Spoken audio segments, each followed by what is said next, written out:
during the day, rubbing them during the night. Stay safe. Welcome to today's upper body swole session, because that is exactly what we're going to do. Our first part, where we're going to kick off with in a second, is going to be setting those shoulders on fire. So what I want you to do is you're going to take a centimeter, put it around your shoulders, stand like this, and then after the actual first part of the day, you do it again, you act bigger, and I'm going to guarantee you just added 2 centimeters on your width.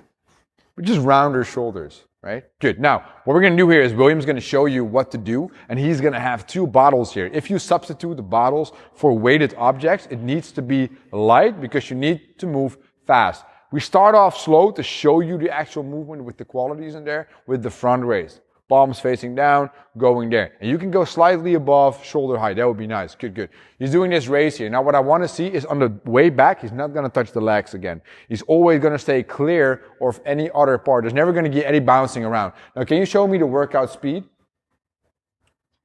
Fast. Very fast, without touching the legs, without bouncing, fully in control, squeezing belly, squeezing butt, doing these front raises. Now, if you have a shoulder injury, rest buddy, if you have a shoulder injury and you can do the movement, but it kind of starts to hurt somewhere, I want you to go in a range of motion that still allows you to move without having that pain. So let's have a look at that. So just a shorter range of motion would be sufficient here. Good. That's movement 1. Movement 2 is going to hit the side deltoid muscles. We're going to have the bottles to the side. We're going to make that raise to about shoulder height again. We're going to come back down. Again, he's not going to touch the legs on the way down. He's going to stay away from the legs, so he's only using the shoulders to move the object. Now give me full speed. Boom, boom, boom, boom. He is going fast. Good. Take a break. Same as with the front raise. If you have an injury in the shoulder, decrease range of motion to the point where you can still do this safely. Third movement. Let's hinge. As upper body as parallel to the floor as he can possibly get while maintaining control and the tension in the belly. He's going to make that raise motion again. Boom. Now in the bottom, he's not going to have the bottles touch. He's going to keep some clear distance there, about 10 centimeters between the bottles, which means he is still in control even when he moves 3, 2, 1, fast. Boom. And he's just thinking about this. Long arms, out and up, out and up. Half circle motion here. Beautiful. Let's rest there. Now, take the bottles for the 4th movement. And the 4th movement is going to be a overhead press. And this is not your perfectly executed technical overhead press. This is just move the bottles from shoulder to overhead and make them go fast. Make them go fast. Yes, you're going to hit the lockout, but once you hit the lockout, you're going to come back down. You're not going to bounce anywhere. You're going to move nice and fast with this motion here.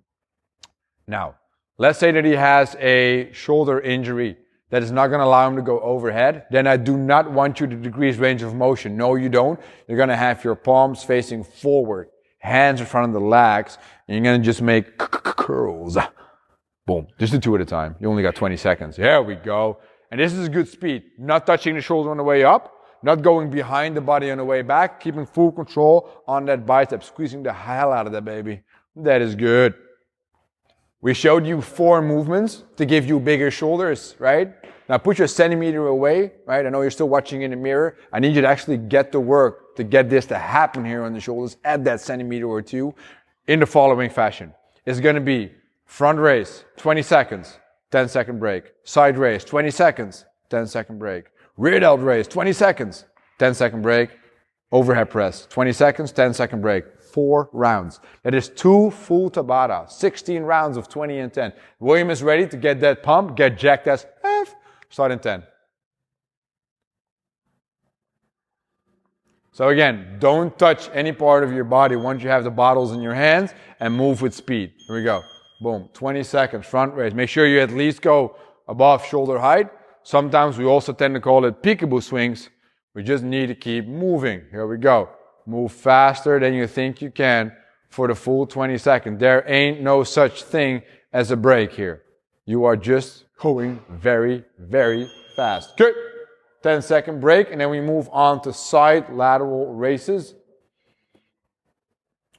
And again, what's the goal? It's moving fast. Get as much blood into the shoulder as possible. Good. Think about your upper part of your hand moving away from the body, then going to the ceiling. Fast side laterals. There we go. You got 10 more seconds to go, buddy. Probably the traps will also get a good hit in this little portion here. That's very nice. Okay, so we have a break for 10 seconds and then we move on to the rear delt raise. So you can start with the hinge 3 seconds before the start, lean, and now we're gonna make that big flying motion. Make sure the bottles don't touch on the bottom and just move fast with a very big range of motion here. Rear delt raises, baby. We got you covered.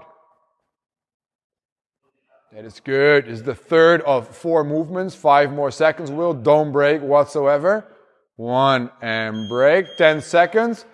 Let's get it in your front rack. Ready to start. And then we have fast presses in 3, 2, 1. Let's do it. Nice and fast. So this is his 4th movement, people at home. And you're going to do this for 3 more rounds. So you hit everything 4 times. Every movement should be done 4 times for 20 on and 10 off. 5 more seconds. You keep pumping that blood, William. Let's go. All right, you guys take that centimeter after all 16 rounds, wrap it around, see what happens, meet you guys back.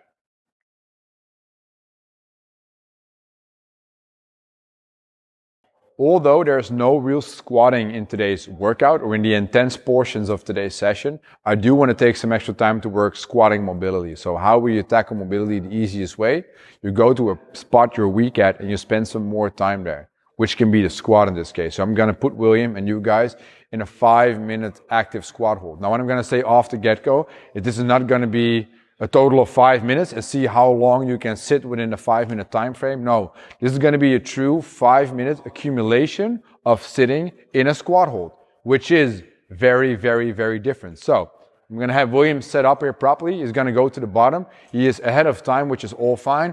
He's going to have 10 seconds before he needs to start, but I'd rather have him sit here right away. And we're going to start off in 3, 2, 1, go. Nice. So he's sitting here and he has to make a total of 5 minutes before getting out of this. Now, William is not extremely comfortable in doing active squat holds, right? So does that mean that he can probably do this for about a minute and he can take like a 10 to 15 second break and then keep chipping away with sets of at least 30 seconds because that needs to be your goal. Try to get at least 30 seconds per time you're doing this in sets. So that 5-minute accumulation might take you a good 10 minutes, which is all fine. Which is all fine. Is it all fine? I think it is all fine. Are you all fine? He is all fine as well. Now, that means that he's going to continue for 5 minutes. I'm not going to cut him short on this one. I mean, he's here for a reason, right? He's here to work out. I will meet you guys back in a second for that tricep pump of a workout.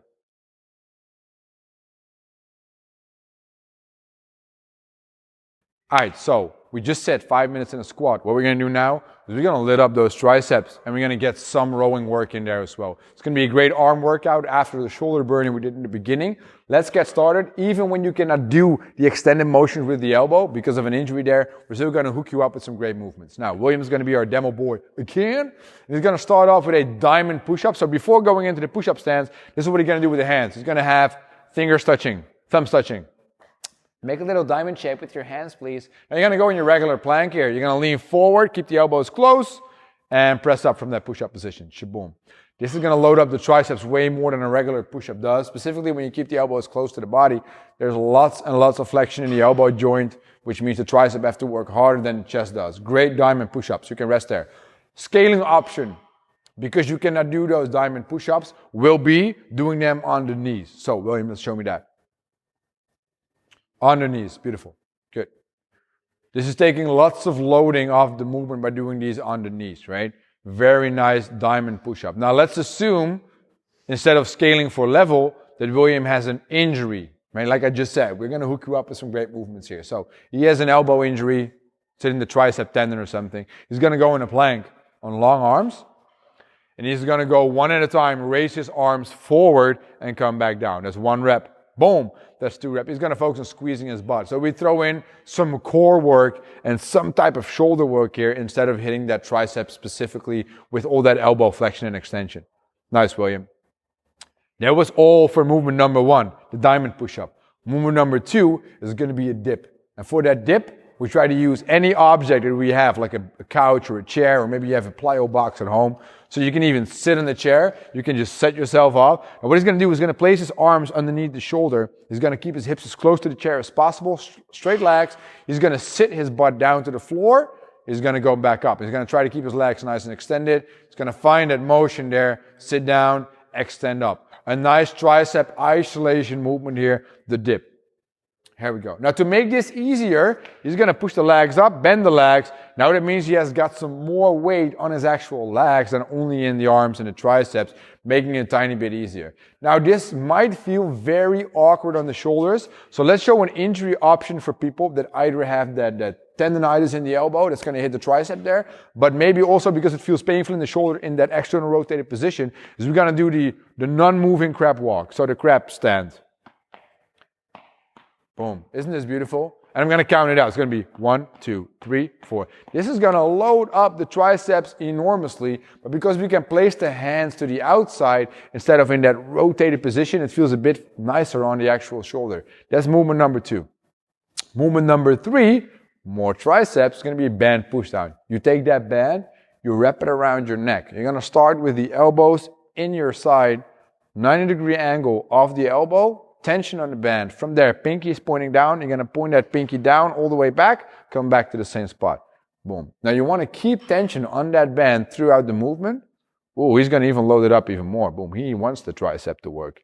Here we go. Beautiful band push downs. Now, although now with the demoing, this feels all light, we're going to do 3 tricep movements in a row, people. You need to realize that. So it's going to be very taxing on those babies. That's why we use the band third, because it's very easy to scale. Now let's say that we're still having issues with that tricep tendon there, with the elbow extension that hurts. What we do is we're going to do that angel hold. So we're going to stand on the band. We're going to make an active hold here. Instead of doing 18 reps of the band push down, we're going to do the arms spread out to the side. The more you step on the band, the harder it's going to become. You're going to make a T shape of the body. And you're going to just hold that band here with the thumbs pointing to the ceiling. Beautifully done. And you hold that for as many seconds as the repetitions are, which is 18. Now, last movement. So this was for the tricep push down. Last movement is going to be a bend over row. Right? Triceps helps there with the way down. It's not really a working muscle, but we're going to set up for the bend over row. Stand on the band, reach back, sit back, upper body as parallel to the floor as possible. Start moving those elbows back and up. Hold that squeeze for a second. And this is going to be a 36 repetition movement. So tempo should be okay. You can see this as 30 seconds of not directly using your triceps to move, which is nice. Here we go. Now to make this slightly harder, you can also stand on the entire band and then grab the outsides. This allows for more tension in the end position. Boom. And you know what? Better pump is a better life. If you still have that centimeter that you used for the warm-up to measure the width of the shoulders because you got so jacked up, we can now use the same centimeter to measure our arms, because before and after this workout, you will see another centimeter of difference, because we can load up the triceps so much that your arms will grow. Guaranteed. Now, William's going to set this one up. We're going to start with diamond push-ups for 6, then 12 reps of the dip, then 18 reps of the band push down, 36 reps of the bend over row, a 12-minute AMRAP, people. He's shaking off these arms from the demos. He's now going to get into this one. He's going to move perfectly for 3, 2, 1. Let's go. 6 reps of the diamond push-up, giving those babies the heaviest portion of the tricep movements that we give you. Moving to the chair. And it all should be done unbroken. That's a very important one here. Now you go from the diamond push-up as a pre-fatigue to that dip, and now you're going to actually isolate the triceps even more. But there's still some shoulder and chest involvement here. There was more in the diamond push-up, but now a little bit less. They're still there, but still. 12 repetitions of the dip. Don't rush these, right? You want to get the perfect pump going. So after 12, now we call this like the tricep finisher. We take that band towards the level of elasticity that we can do 18 repetitions of that push down. Secure that elbow position. Make sure you keep tension on the band on the way up, and then really hit that lockout firmly. Think about your pinkies pointing backwards in the end position and pinkies pointing down in the position in the top. So they never point forward. They point down or back, down and back. That's working from that 90-degree angle until full extension of the elbow joint. 18 reps of the band push down will set your triceps on fire. Here we go. Yes, they will. And then upon completion of the 18 repetitions, William is going to stand on the band. And once he's standing on the band, he's going to perform 36 reps of a band over row. That is very high volume on the upper back. These can be quick as long as they performed perfectly. So they can be a pretty, this is a good pace, right? 3, 4, all the way up to 36. He's making sure that his body stays in the same position throughout the row. So when his elbow is moving, other parts of the body should not be moving. That's important. Just lit up that back, get as much blood flow in there as possible to add more size. Because today is all about adding more size. You heard me say it. I'll say it again. We add more size. Yes, that's what's happening. Now, I have literally no clue where he is, but he is already 2 minutes in. Now, let's say that he's going to finish this round up in about like 30 seconds. It means he's probably going to do about 5 rounds, less, 4 rounds of this workout. That means 4 rounds of very high volume tricep work. 4 rounds of very high volume back work. Volume is coming at you today again to give you that swole feeling. Meet you guys back tomorrow for some more conditioning. Bye-bye.